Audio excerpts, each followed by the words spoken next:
کیونکہ آقا نے فرمایا ایک لقمہ کسی مومن کو کھلانا جہنم اور اس بندے کے درمیان 70 سال کا فاصلہ پیدا ہو جاتا ہے۔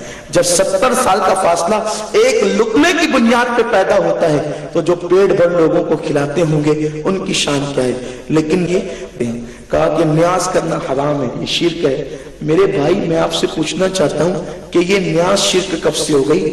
نیاز کا سلسلہ تو اللہ کے نبی نے شروع فرمایا، فرمایا نطعم الطعام، لوگوں کو کھلاؤ، اور یہاں مسکین غیر مسکین کی کوئی قید نہیں لگائی۔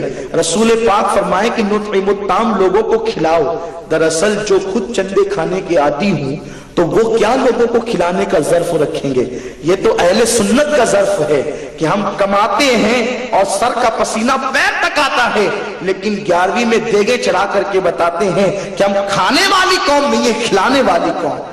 ہم اپنے بزرگوں کے طریقے پر روزانہ تو نہیں کر سکتے، کم از کم موسم میں کرتے ہیں۔ اور پھر لوگ یہ بھی کہتے ہیں یہ 11ویں کے موقع پر بریانی، چھٹی کے موقع پر پلاؤ بریانی، اور پھر جو ہے وہ میلاد النبی کے موقع پہ کھیر، اور 22ویں رجب کے موقع پر کنڈے پوریاں۔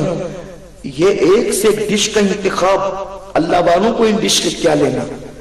تو یہ یوں ہی نہیں ہوا ہے۔ ارے ہر دن دال پہ فاتحہ ہوگی تو غریبوں کو دال کھانے ملے گی۔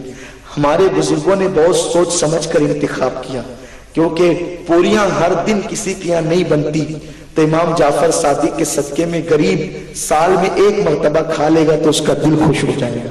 تو یہ جو اچھی ڈشیں بناتے اس لیے بناتے کہ جب خود کھانے کی بات آئے تو پانی کے اندر نمک ڈال کر روٹی بھگو کر کھا لو، لیکن جب دوسروں کو کھلانے کی بات آئے پھر ایسا کھلاؤ کہ لقمہ حلق میں جانے سے پہلے اس کا دل ہاتھ اٹھا کر مچل کر ہمارے لیے دعا کریں۔ تو یاد رکھیں ہمارا مسلک کا یہاں تو صرف کھانے کھلانے کی صرف کوئی بات ہی نہیں ہوتی۔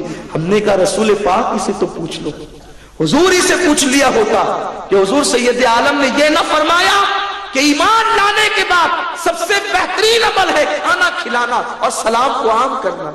نادانو تم تو کھانے کھلانے سے بھی چڑھتے ہو اور سلام سے بھی چڑھتے ہو۔ اس سے تم بتا رہے ہو کہ تمہاری اصلیت کہاں اور تمہاری جڑیں کہاں ہے۔ اس لیے یاد رکھو لوگوں، کھانے والے کم بنو، کھلانے والے زیادہ بنو۔